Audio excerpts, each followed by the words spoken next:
and our key focus for the day, which is water. I'm just going to ask Dean to make some introductory remarks on our strategic approach to water. Thank you, Dean. Look, thank you very much, Chair. So look, I'm really pleased to introduce this paper. There's a significant amount of activity, community interest and concern around water. And let me just state for you what we consider that to include. It includes wastewater, stormwater, potable water, groundwater, freshwater, and marine. So we're not talking 3 waters, we're talking at least 6. And you'll get a sense through this presentation of some of the complexity, but also the opportunity as we focus in on this. As a council family, we've been working on our response to this challenge and the significant number of initiatives. Once again, you'll get a view on what those are in this context-setting paper that Andrew and Dave will be giving to you shortly. And the team's been really excited about how they now start to focus in on something that we consider to be very important for Auckland. So Andrew Chin is the Program Manager, and Dave Allen is our key policy technical lead. Alongside of those two, we have created what we call a council family steering group, which includes, amongst others, Watercare, Auckland Transport and Panuku. And to give you a feel for how that works, many of you have seen through workshops or committees presentations from a similar approach that I helped us adopt on the city centre and waterfront, and that's dealt with a complex, highly focused area in the city. My observation is this is more complex and more challenging, and so we need at least a similar approach to how we deal with the regional, national and local issues. So it's on that note I'm really pleased to introduce Andrew and Dave, who will take you through a context-setting paper. It'll be the first of several that you'll get through this committee over the coming year, and will support you in understanding the broad context of issues around Auckland's water, and then decisions that need to be made. So over to Andrew and over to Dave. Thank you very much. Thank you. Tuatahi ko te hoai, tuarua whānau mai te tamata, ka puta ko te whenua. When a child is born, the water comes first, then the child, followed by the afterbirth, or more aptly the whenua. And this whakatauki symbolically ties together the water, the land and the people. And there seems to be no better place to start when we're talking about Auckland's water and the interconnectivity between our people and the beautiful water frame geography of Tamaki Makaurau. Auckland's water is something every person that lives here or visits here really values. It provides both tangible and intangible benefits. It's a life source at Taonga that's at the heart of our city. Last week, when the Mayor and the Chair of this committee asked us to put a stronger focus on water at the media briefing for Safeswim to ensure that Auckland Council is going to be playing its part in delivering better water quality outcomes. Now, my personal connection to Auckland's water started over 20 years ago when I came here as a student. I learnt to dive at Goat Island. I caught my first crayfish out at Little Barrier. Went spotlighting in the Manukau for flounder, and now I take my kids swimming at the Hanua Falls. And my first professional job as a graduate was a water supply engineer for North Shore City Council. And at that time, it was clean water that was at the top of the political agenda. There was the water shortages. And I recall that there was some pretty controversial decisions that had to be made when all of the legacy councils came together, and they eventually decided on the Waikato water treatment plant and the pipelines up to Ridout Road. Really significant decisions that I don't think we regret, particularly in March when the Ardmore treatment plant got taken out of commission. Thank goodness we did it. How would we be able to adapt to Auckland's growth without those hard decisions that were made 20 years ago? Today, it seems that water quality is now at the top of the political agenda. It's reached a new level in public awareness, something I haven't seen in my personal professional career yet. And so when Dean asked me to step in and lead the program focused on Auckland's water, I didn't hesitate. In this important LTP year, the time feels right to pull together a water story in a similar way that we have done for transport and for housing. And I think we've got a really great opportunity to set in motion a whole range of initiatives that are going to reverse the decline that we've seen in Auckland's water quality over a long, long period. Over the course of the following months, there's going to be a whole range of papers that are going to come to this committee. And this presentation is there to provide some context and to the overall strategic approach that we're going to start taking as a council family to ensure that we're delivering the right outcomes for Auckland's water. This diagram, we'll start to use it when we're introducing water themed decisions to the committee. At the centre, we've got the 6 different types of water that Dean referred to earlier. And I think it's really important that as a unitary authority, we're not just focused on the 3 waters and our assets. Our assets are there to help support the water outcomes in the estuarine and marine, our lakes, rivers, and our groundwater, as the community group said this morning. So now when we present papers in relation to water, we'll use this diagram to help guide you to say which water environment the decisions will have impact on, and around the outside, the areas of influence that we as a council family have on those water environments. It's got to be a holistic approach, mountains to the sea. When we're talking about water, we can't not talk about land use and land use change. Obviously, the greenfield growth around Auckland is going to be the most significant land use change that this region will see. So for Southland, it was the dairy conversions. For us, it's land development. But that land development is also an opportunity as well as a threat. If we do things right, if we learn from overseas examples, we can develop in a much more sympathetic way and get good water quality outcomes. I'm going to pass you on to my partner in crime here, Dave Allen, who's going to dive into a little bit more of the detail about what we need to do in this water space. Thank you, Andrew. So one of the things, just following on from that last slide and recognising the different contexts in which we need to sort of look at water, is to sort of also recognise who's involved.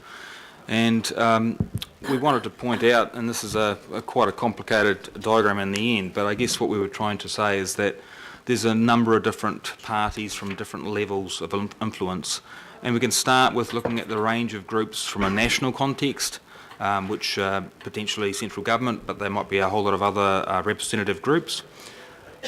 There are a range of groups that are more represented at a regional scale, so we need to sort of see how we can interact with them. There is the mana whenua of the region that we need to obviously be working alongside. There is the local community, and we've seen a number of initiatives across the whole region, and we need to sort of try and mesh that together a bit. And then, lastly, we've got this thing called the council family, and it again just really emphasises not just the complexity of just the council, but if you look at this thing as a whole, that there is quite a lot of people involved and a lot of interests that we need to consider. So when we talk about bringing a water issue or even a transporter issue or a housing issue or whatever to council, we need to keep in our minds what is the impact of this on water outcomes. Now, sorry about the font size, it's a little bit small, but I just wanted to indicate the current work that has been undertaken across the region. And these initiatives can be either of a policy nature, some sort of an information gathering and forecasting approach. It could be an investment or infrastructure construct. It could be a regulatory response, and it could be something that's done through a community initiative or a local board.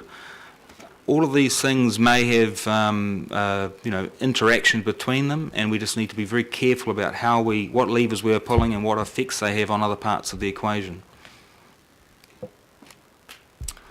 one of the things about getting better information over time is that we'll be able to look at things from a GIS perspective. We'll be able to sort of drill in on particular hydrological catchments, and we certainly would like to bring that information into the public arena a lot more, and that we'll be able to tell a story about what is the current state of various contaminants in the water. In this case, fecal contamination. The range of issues, as we've sort of highlighted, they are many and varied, but they span the kind of things you've sort of picked up over the years: sediment, litter, nutrients, stream health, fecal contamination, water shortages or use, existing urban, and this could be things like heavy metals or something like that that's getting into the local waterways, and growth from pressure from growth, and also climate change effects. So we need to think about those as well. And obviously the flooding one is clearly an issue we've seen recent examples of. So there's quite a few things that we need to think about going forward, and the trick is how we're going to do that. And I'll just hand it back to Andrew now. So I know we do have a good understanding of what the issues and the pressures are.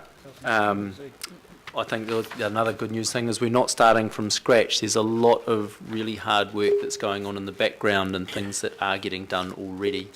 And I think the Auckland's water program really here is just to pull together all of those threads to put it into a cohesive context, similar to the way we've done it for the Auckland Transport Alignment Project and the way we've done for housing.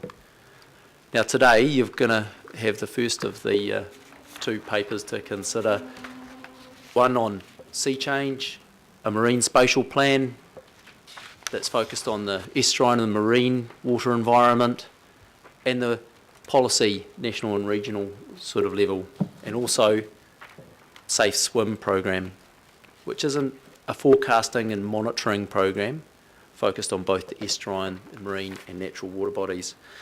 And I think we're just introducing to you today that we're just starting out on this process of pulling it all together into a cohesive strategy, and I know many of you have been asking for it for a long time. Thank you. Andrew and Dave, thank you. This follows neatly into the next two presentations, but you may be wondering, councillors, we've been fairly strict on not having reports that don't have recommendations attached to them, because water is going to be one of the most critical things that this committee will do over the next 2 years. I'm reasonably unapologetic, as is Councillor Waitemata, that we bring some papers that are going to lead us into hopefully a well-informed discussion leading into the Auckland Plan refresh and leading into the LTP discussion. So you will be receiving papers on water and some of the challenges around water that perhaps don't have a direct recommendation. So I just want to explain that. I also want to acknowledge the Mayor for heeding the call to make water one of our key strategic priorities. I think it's absolutely needed. And I also want to thank the Mayor, despite the diagram with 700 dots on it, for asking me to lead this process. I kind of think it makes the unitary plan look like a doddle, but it certainly is something I think that's long overdue. So any questions before we head into the meaty bits of the actual water work that we're starting on? I'm happy to move the recommendations, and if I have a seconder. Second. Member Wilcox, were you happy to second and ask a question? Aye. Aye. E roto i ngā pikitia, kei he tō kōrero me te mahi a te iwi Leaders Freshwater Forum? Have you got any information that you've got from the Iwi Leaders Forum? I think we've engaged at this level, just at a very starting up point in terms of bringing the Auckland Council family together. We're well aware of some of those discussions that are ongoing in the central government and the Iwi Leaders Forum, but we have yet to touch base on some of those points to further that discussion. We're aware that there's been an evolving discussion nationally across all sectors as well. Te tahi anō, kei hea mātāwaka I roto I tēnei kaupapa? Have you considered the interest of Mātāwaka? Yes, I've included Mātāwaka in the one of the community bubbles in the left-hand corner. along with iwi and marae. Okay, right, I will put the recommendation. All those in favour, please say aye. Aye. Against? Carried. Thank you. Thank you for the great introduction, and let's move then straight into Safeswim, which is our next practical piece of work. And just while Andrew makes his way up, welcoming Andrew Sholem, I want to just warmly welcome Dr. Sinclair from Auckland Regional Public Health. David's well known to us and is one of our key partners in Safeswim, alongside the wonderful Matt from Northern Regional Lifeguards, Surf Life Saving. Sorry, Matt. We got there. All of those, all of the above. Andrew. Cool. Thank you, Councillor Hoss. Tēnā koutou te rangatira. Ko Andrew Sholem tōku ingoa. I'm the Program Manager for Safeswim for Auckland Council, and I'd like to introduce Martin. Ko Martin Niwaho. I'm the Technical Lead for the Safeswim program. And we've had a nice welcome to Matt, but I don't know if you want to add anything else by way of introduction? No, and David as well. Cool. So having Matt and David here with us today is important, because what we're bringing forward to you here in the upgraded Safeswim program is a partnership, and we'll come back to that a little bit more. We're going to speak very briefly to the report that has been circulated, and then we'll open it up for questions. So just when Tam comes back to her seat, how do we do that here? Cool. Great. Okay, so we last came to you in February. In fact, it was on St. Valentine's Day earlier in the year, and you made the decision to upgrade the Safeswim program to meet international best practice. We embarked then on an ambitious program with tight timeframes to pull together something that was really world-class, and we undertook to report back to you before launch. So we're on track to meet our target of launching the upgraded Safeswim program on 1 November of this year, or the actual launch will probably be a little bit after that, but it'll be ready for 1 November. And I wanted to quickly run through some things we've done so that you're aware of the work that's been going on. So there's been an awful lot of heavy lifting behind the scenes technically to shift the program away from weekly grab sampling, as we discussed back in February, towards a water quality forecasting program, which is underpinned by sophisticated modelling and also high density, high frequency, risk-based monitoring program, and also includes real-time data streams coming from a number of parties. So that includes meteorological data, climatic data that we can use to help with the models, but also data from 60 plus points on the water care network, important points, transmission pump stations, and also an initial set of data points at engineered overflow points on the water care network. And that number will continue to grow from year to year. We've also modernised our communication platforms, particularly our website, which we'll show you some pictures of shortly, and switched to a proactive signage program, which kind of goes to some of the questions you asked, some of you asked earlier. We can come back to that later. And also, really importantly, we got a number of other parties on board with us, recognising that safety in the marine environment is more than just microbiological water quality. There are other issues, physical safety. There are other contaminants, and that's one of the reasons why it's really important to us that we've got the support of Surf Life Saving and also the Auckland Regional Public Health Service, and Water Care is intimately involved as part of the council family. And that's what we're showing here. Safeswim really is a partnership. I wondered at this point whether or not there was anything you wanted to add in, Matt, on that. I think it was evident from the outset when Safeswim came to us and talked about Surf Life Saving being an agency for delivering some of these water safety messages in the water quality levels, that it kind of hit us smack in the face that for years we've been saying to councils around New Zealand, we believe your responsibility is more. And to sit there and say the water's safe to swim in because you're not going to get a stomach bug, when there could be RIPs operating, there could be attacks by marine life in places such as Muriwai, it didn't make sense to us, and this seemed like the perfect anomaly to address that anomaly of who's responsible for water safety in the physical sense in the city.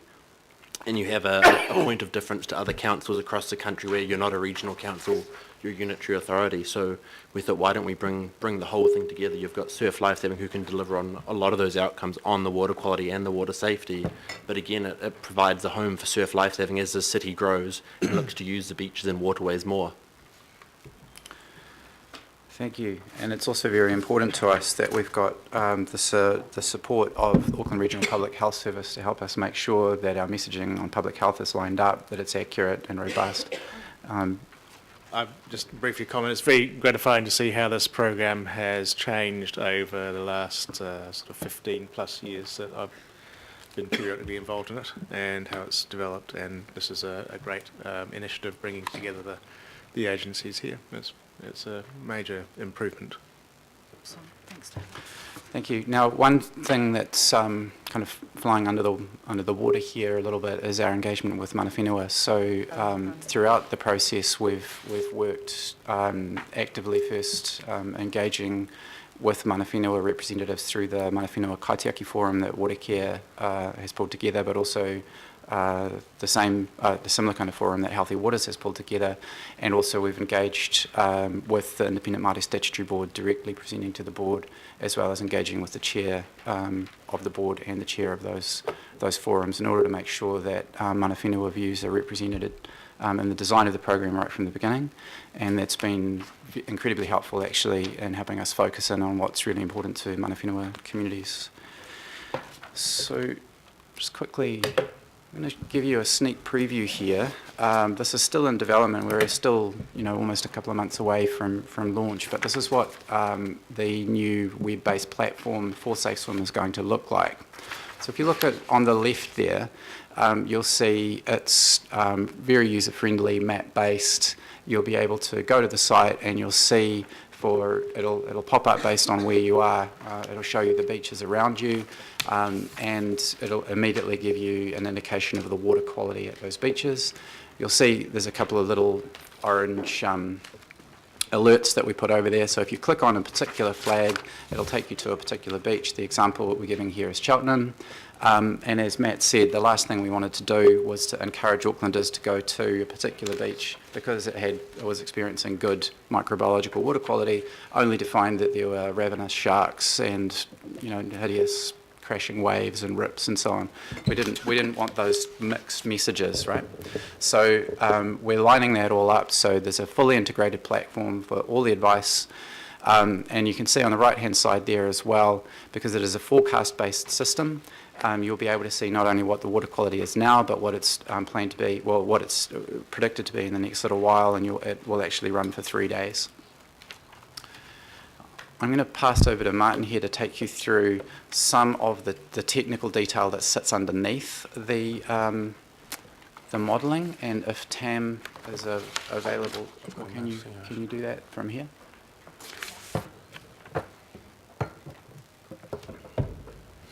This is a brief animation. It runs through a real rain event that occurred earlier in the year in March, and what it shows is one of the models we're using to be able to forecast water quality at beaches to our public. So it's running through now.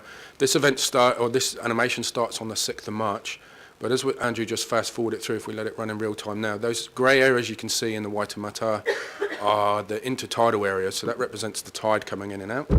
So there's a red clock running there. So this is the afternoon of the 6th of March earlier this year. And now we can see the tide going out, those intertidal areas, the tide's going out. And what we will see shortly is some colour or some plumes come into the harbour, which are based on the level of bacteria in the water that's forecasted and predicted by some of the models that we're using. So on the right-hand side, we've got that key, and anything green or above, so green, yellow, orange and red, exceeds the New Zealand guidelines for appropriate swimming. And what we can see here at midnight on the 7th or on the 6th. It began to rain. On the 7th, there was around about a 20 mil rain event in the Central Auckland Harbour, Central Auckland Isthmus. And we can see here what this model does is identifies the pollutant loading to the harbour. It identifies the persistence of that bacteria and also how it moves around the harbour. And one of the key things in what the modelling allows us to do is it shows that the effects of this rain event is not consistent on every beach. So some beaches may well be suitable to swim at during or shortly after this rain event, whereas other beaches may require a longer time frame before it's appropriate to go swimming at them. And one of the key things we've done through this work over the last 6 months since this model event, or since this event, is we've done some really high frequency monitoring and testing of this model, so we can have really high confidence that this model is delivering accurate assessments of water quality, accurate predictions of water quality. We can just go to the next slide. Yeah, so we go back to the next slide. I think the computer's Restarting. You've got your handout. The next slide is that colour-coded table. So that's the actual monitoring data from this rain event, relevant to this rain event. And you'll see the beach names down the left-hand column. You'll then see the second column, which is dated the 6th of March. That's the usual weekly sample that was taken by under the Safeswim program. And you can see that occurred before the rain. And so the green coding is that the water quality at that time was appropriate for swimming. But just to emphasise, that's the current Safeswim program, not the upgraded one. On the 8th of March, at the rain event, we saw the modelling predicting the change in water quality. And on the left-hand side of those two middle columns is what the model forecast, and on the right-hand side is, one more slide forward, thank you. On the right-hand side there are the actual results of our sampling, and what we can see is that there's a really good alignment between the sampling and the model. Like any model, it's not perfect, and it's important to recognise that this model, this assessment is based on how the model was in March this year, and we've done around about 6 months now of refinement and improvement to the model, so it's actually performing better than this. And then the final column is the regular routine Safeswim sample that was collected after the rain event, again, which showed everything was below the thresholds for the guidelines and essentially appropriate to swimming. And the important thing is, between the 6th of March and the 15th of March, when those two samples were taken, the council website would declare the beaches are safe for swimming, and then nothing would change until the next sample was taken.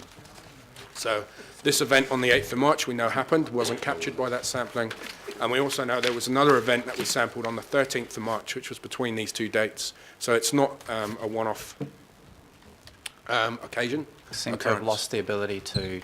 Could you move us forward a slide? Problem up here. Just while we're on, while you're on that previous slide, just to make sure people remember this slide, I think our group presenting at Public Forum said it's going to be a surprise to Aucklanders when they see just how bad things are.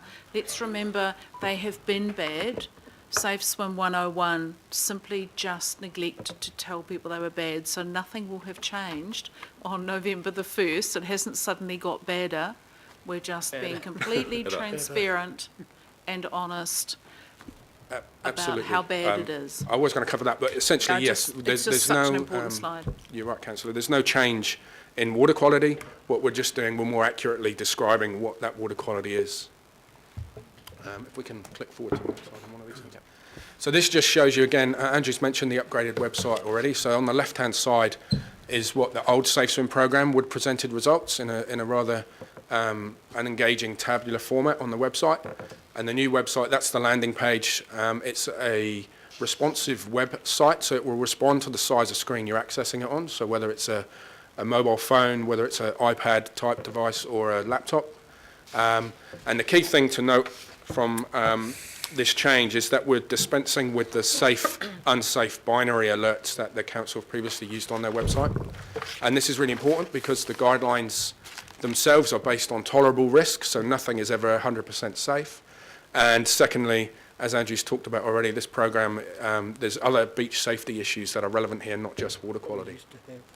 And then the final slide is just to show demonstrate the shift to proactive signage.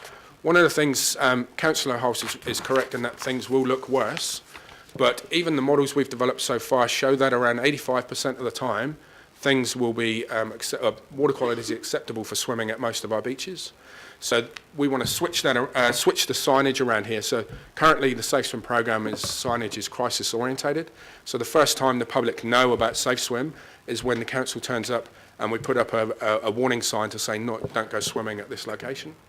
We want to switch that around and actually let's publicise and promote the fact that our beaches are safe for 85–90% of the time, but there are times when it is inappropriate to be swimming there.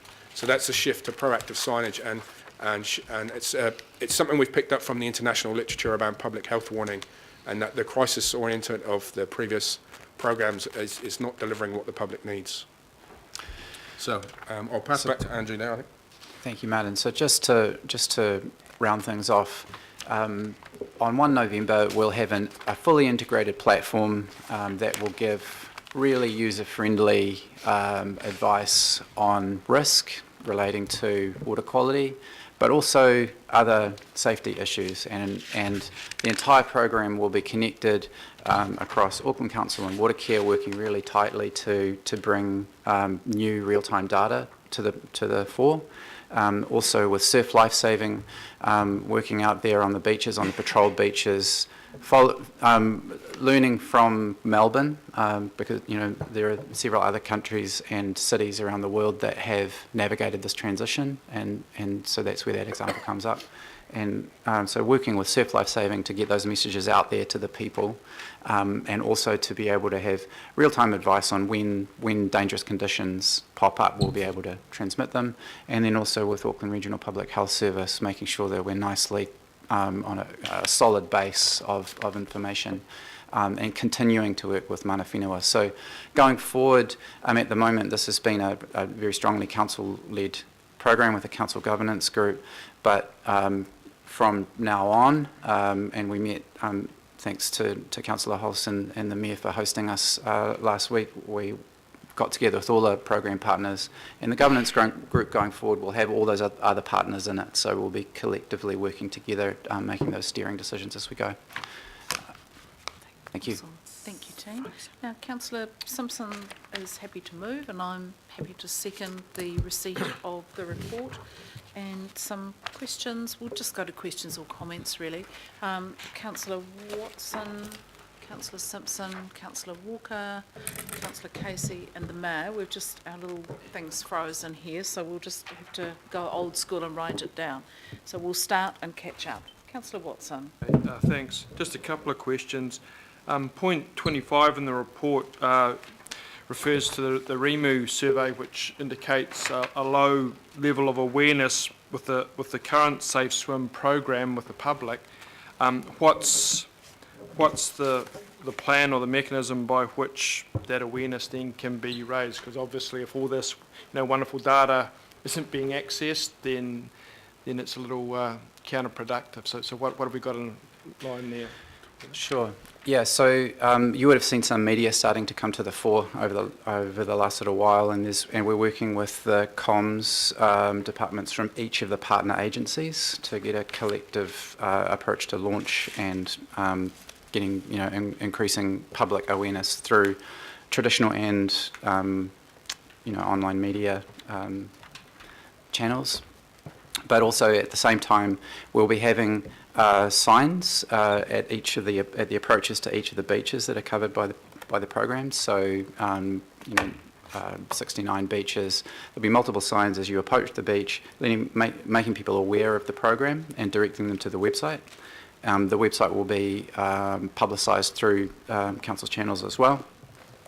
We're experimenting. Well, we will also have on-beach sandwich boards at the beaches patrolled by Surf Lifesaving, and we're working with Surf Lifesaving to get some operational protocols about communicating to the public.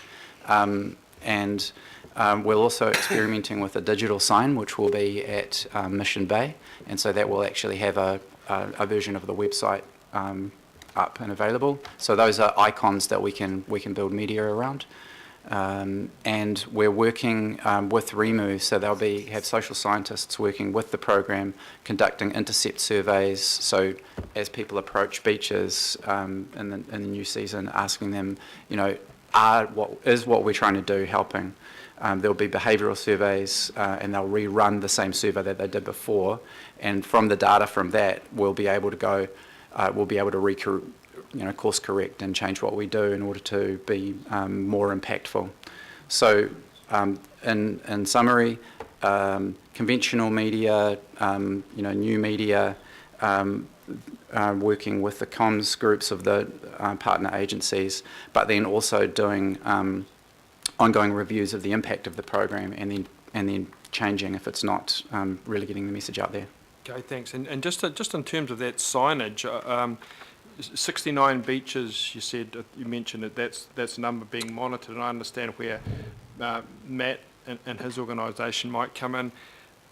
What number of beaches then won't be covered, because that's not all of them, and what's the ability then to monitor and in the ongoing fashion that's kind of indicated here? I mean, is that resource is going to be supplied via MAT, or is that up for grabs in some way? So really, what happens to the beaches that don't have signage, and B, what's the ability to monitor in this ongoing fashion that we see here at South Melbourne?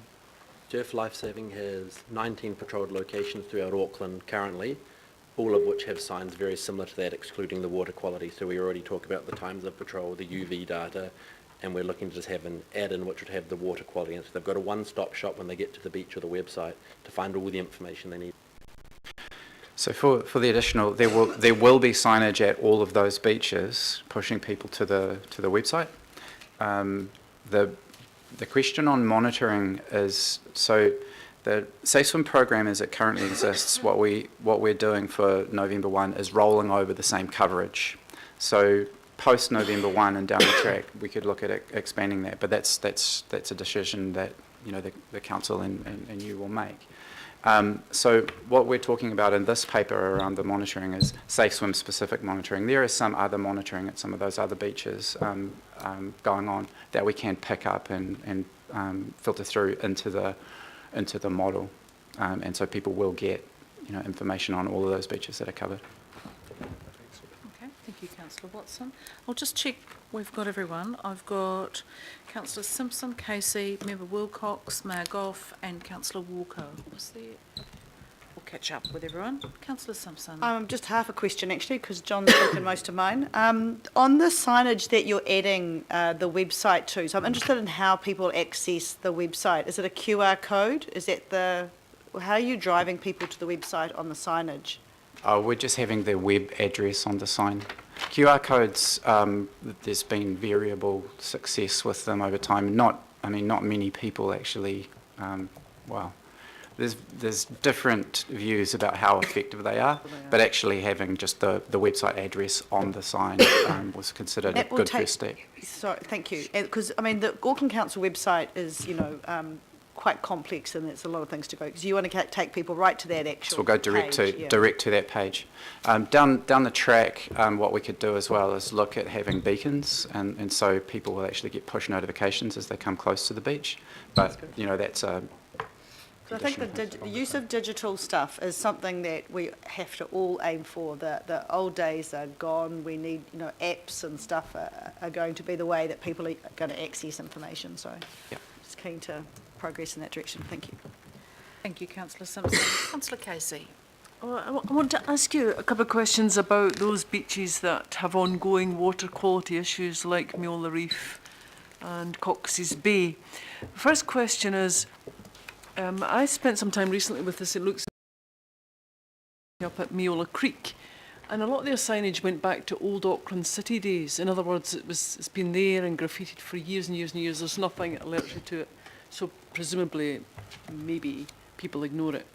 So are you looking at those polluted waterways as well as the receiving environments to upgrade the signage? And are you looking at dual language?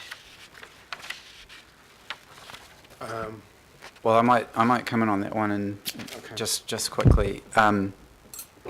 So the focus for us for 1 November is getting this platform up and running, the digital architecture behind it, the modelling and the communications tools, and adding the additional signage for the beaches that are in that tranche that are actively monitored. So as you might be familiar with the Safeswim program, there are some beaches that have been monitored for a long period of time and had 0 exceedances, and so the council's made the decision they don't need to monitor them anymore. There's ones that have been monitored and have many exceedances, and so that's where those permanent alerts are. Now, the question around signage is a broader one that the council needs to approach in an integrated way. When we've spoken with parks and community facilities and others, there is concern at some beaches around sign fatigue, too many signs. Some communities want more signs, some communities want less. So there's a broader question around the approach that we take to signage, but that's not one that we tackled head on in this program for 1 November, but it is one that is very clear and present for us, and one that we will be looking at as we move into operation. But Martin, I think you've covered. Yeah. Does that answer your question? It's just that even though we've got these signs up saying no swimming, people swim. Mm-hmm. And I think I wanted to ask you also, if it's not safe for humans, it's not safe for dogs, and whether you'd ever thought about having a specific do not let your dog swim in Meola Creek sign. Because I've seen dogs swimming in Meola Creek. Yeah. Councillor Casey, just to give you a bit of confidence going forward, 1st of November we focused on the current Safeswim beaches. I think very quickly, now that we've got the tool, we'll want to look at much wider range of beach coverage, but also start to go up our waterways as well. Having developed a modelling methodology, there's no reason why we can't target specific parts of streams and identify the water quality that currently exists in those streams. That'll be a great way also of road mapping how we achieve water quality improvements going forward. So I think having developed the tool, we've now got a great opportunity to widen the scope, but that is something that we'll need to do post 1 November this year. And I would imagine that by 1 November 2018, we'll have the ability to put a lot more functionality into the tool, because it links so neatly to the previous conversations we've been having around water. So does that need more money, or is that just in behind what you're doing already? The neat thing about a modelling based approach is that having got the model, it doesn't actually require more money to, we've got the website already identified, and so it won't cost, it'll be a very marginal cost just to add in that extra information for public usage. And just on the signage, I did hear the answer, but that is a cost if we're looking at replacing signage across the region.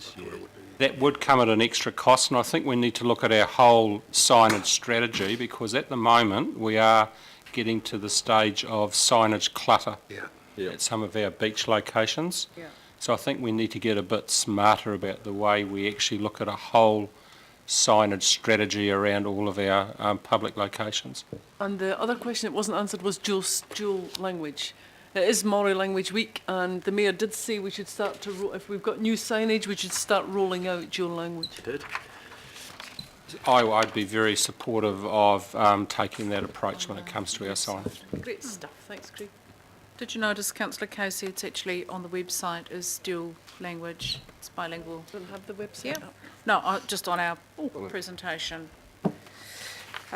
Should I swim at my beach, and permanent alerts are both translated into Māori, into te reo below. Now, in Wilcox. E rua ngā pātai wāku.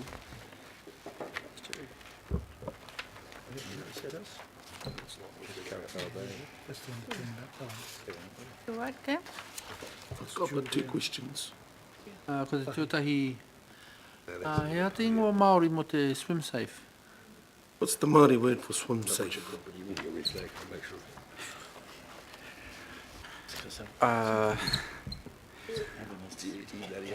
I don't know. Sorry, I'm not a fluent speaker of reo. We did, when we came and talked to the Independent Māori Statutory Board, we talked about whether or not the name should change, and I think that's part of an ongoing discussion, along with whether or not there is other functionality that we can build in that speaks specifically to the needs of Māori communities. Okay. Pai ana tēnā, me he mea hi ana koutou ki te whaiake i tēnei kaupapa, me kororo koutou ki ngā mana whenua. E mahi tahi ana koutou, ne? It's fine if you're following this approach, but just like to emphasise in those conversations. Kia ora. Ko te tuarua, he kaupapa mo te wāhanga rua te kaumātoru. A question about point 23.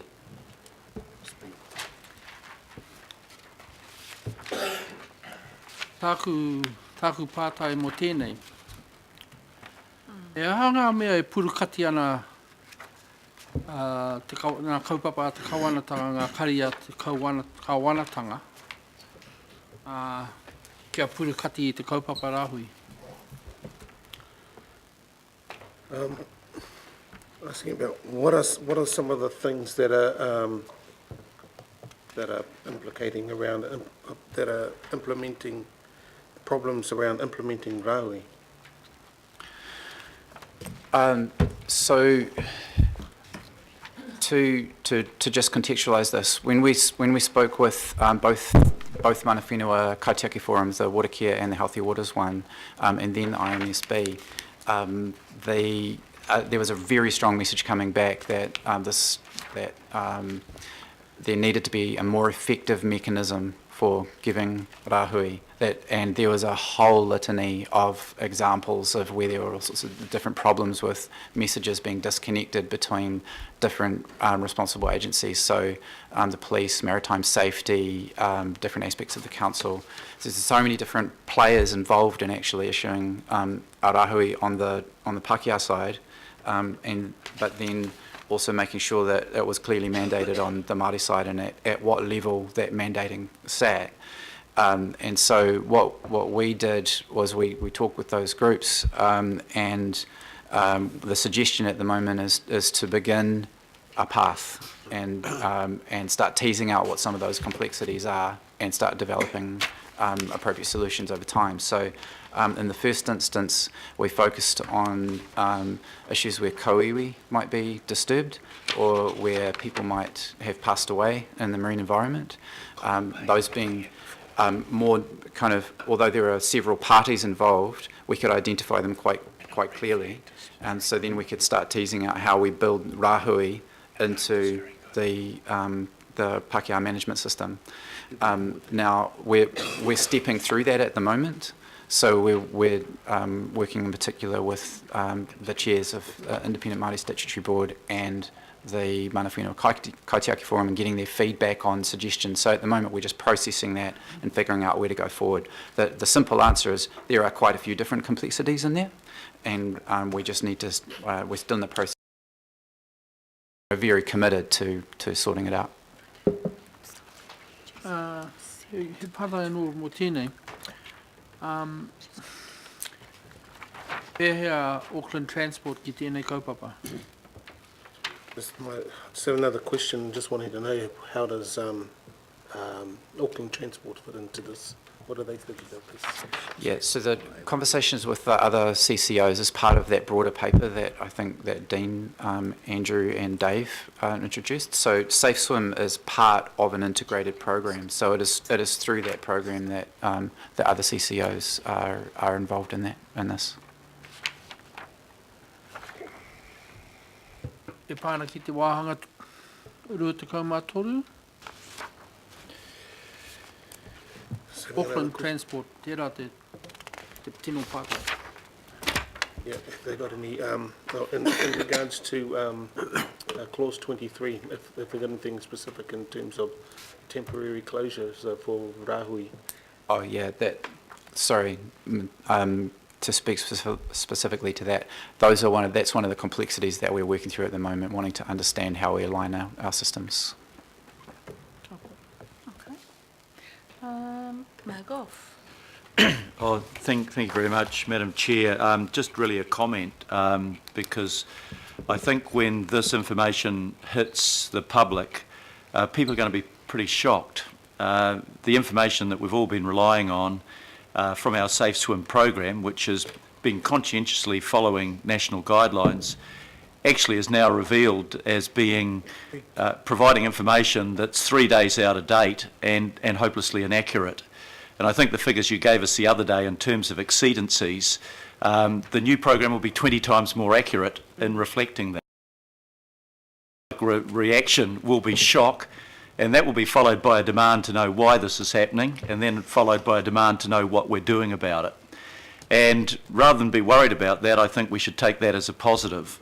The positive of Safeswim is that we are the first city in our country, and for the first time in our city, that we will be providing real-time information that does tell us accurately and transparently how safe it is to swim in the place that we were intending to go.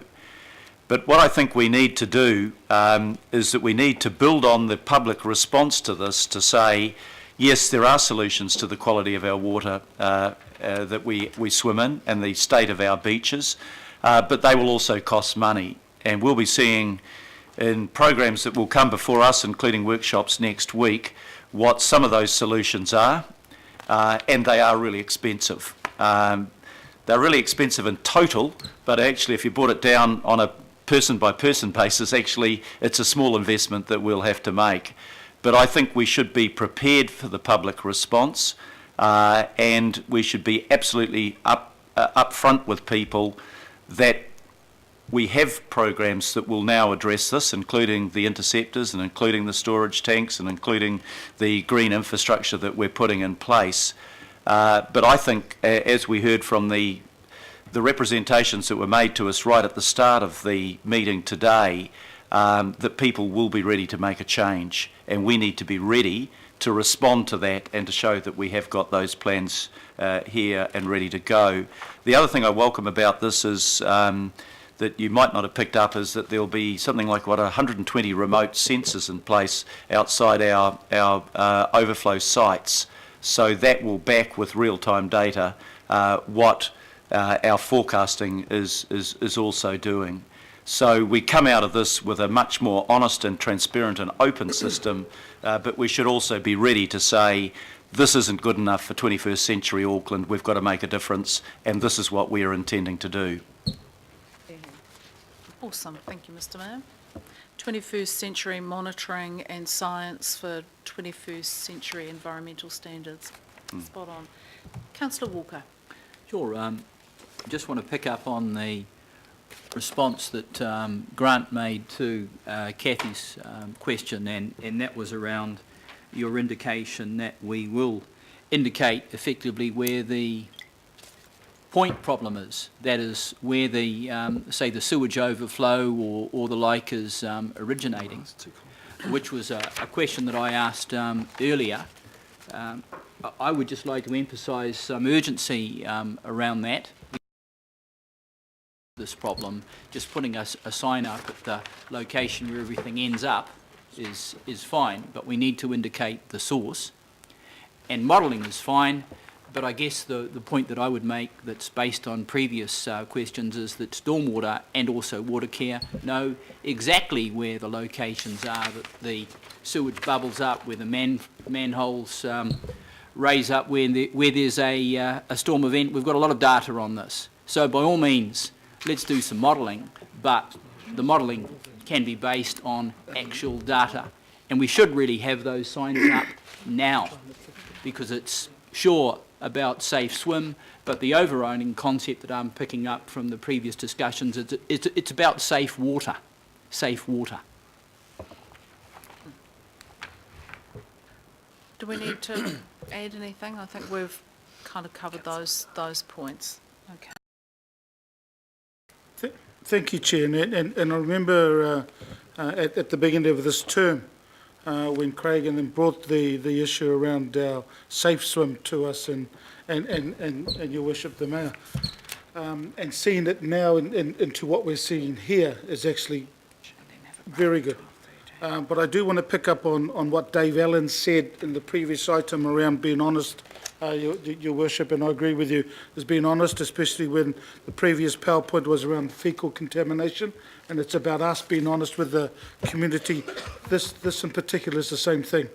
It would have been good to have a look, and I've gone onto your website to try and have a look at the flow. Obviously, I have to log in, so it would have been good seeing it, because I think visually for our community, seeing what we saw now is something to at least, what's the word? It'll just reinforce what we're trying to do on paper.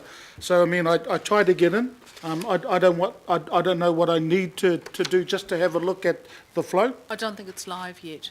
Oh, no, well, I've gone on the website. Yeah. Yeah, so I had a look, but I mean, what I saw up there, with the animation they already put up there, that's what I'm talking about. Right. But, Yeah. So I'm just talking about the animation with the flow and the tide. So, you know, that needs, if there was an opportunity for the public to have a look, this is what we mean. I think it's a good step forward because it justifies what we see in writing. And I mean, for me, look, one other thing, and I've been trolling through the website on the Auckland Council website looking for Safeswim, and I found quite a few parts in there around the Safeswim. But Chair, it'll be good to sort of get something back to us around the high-risk beaches and locations that's on the website, and seeing what we're going to do to at least alleviate the issues that are there. And that's a long-term sort of problem that we need to grapple. So, look, I just want to say, thanks. Would have been good to see the animation. So hopefully I can sort of at least catch up with you guys to sort of have a look at it. That'll be quite good from my perspective. Certainly, as Councillor Hoff says, the website's still under development, so we'd like to show you that, and we're due to come back with another progress update next month. So hopefully by then we'll be able to show you in real time. Because what I just thought there was something I think the public should be at least justifying again what we read. Yep, absolutely. And your second point around the beaches with long-term signage, once they reach the criteria to receive long-term signage, they're no longer part of the Safeswim program, but they switch into a program of investigations run by Craig's department. And there's a whole range of targeted investigations and sampling and assessments to try to identify what's causing the problem, and then also identify the appropriate management and whether it's working or not. So they're not put into a bucket and left alone. It's just a different type of monitoring, because what we're there is trying to identify problems and fix them rather than trying to inform public health risk. Yeah, because I think that needs to be put out there as well. Yeah, absolutely. That's all I'm saying. Yeah. Just to say, hey, look, we haven't just left them as dirty beaches. We're going to do this, but there's nothing in there for a link to anything saying that. Well, I think Councillor Filipaina, your point's absolutely correct. Just to be clear, this is just telling us what's going to happen. When the site goes live, that will be available, and then gradually, as we grapple with the complexities of water, we will be reporting on a monthly basis the work that we're doing to resolve this. But this is it's been 100 years of neglect, it's been 100 years in the making. It's going to take more than a decade to sort. And Chair, that's what I said, it's going to take ongoing ages. It is. Okay, finally, Councillor Darby, and then I think we might be ready for the recommendations. Councillor Darby. Thank you. Just a question, in terms of the modelling, does it factor in the range of tides? The height of tide, with a low pressure system, you've got different ultimate height in that tide. Prevailing winds, and also does it factor in storm surges, all those sort of combinations? Yeah, that's correct, Councillor. The model's built on a range of environmental variables, which includes tidal stage, tidal height, prevailing weather conditions, storm fronts, rainfall predicted and observed, and also wind direction and strength. So that it's quite a complex model that brings all those things together. Okay, so it does. I knew the base in the model. Thank you. And so it leads me to probably something slightly out of range of this body of work in terms of Safeswim. Could this base model, which is something that we've got quite a lot of investment in, be used to form a model to forecast, storm surges when you've got a situation of, high tide, storm surges, low pressure system, and I'm mindful of current events in the Atlantic of a cyclone coming down. Could this base model be worked up to forecast those scenarios? I'm going beyond my modelling expertise here, but yes, there are a hydrodynamic model which is based on the the quantity and movement of water in the harbour, and I'm pretty sure those factors could be input and predicted, but I'd have to connect you up with the relevant person to talk about that detail. Okay, thank you. But I think in principle, yes. Thank you. Thank you, councillor Darby. Okay, everyone's comfortable with where we've got to. I'm going to put that recommendation. All those in favour, please say aye. Aye. Against? Carried. Can I just thank the team and particularly thank our partners for taking the time to be here, Surf Life Saving, Auckland Public Health, Water Care, who are around and supportive and getting good press from our community. Thank you all. Right, let's move on to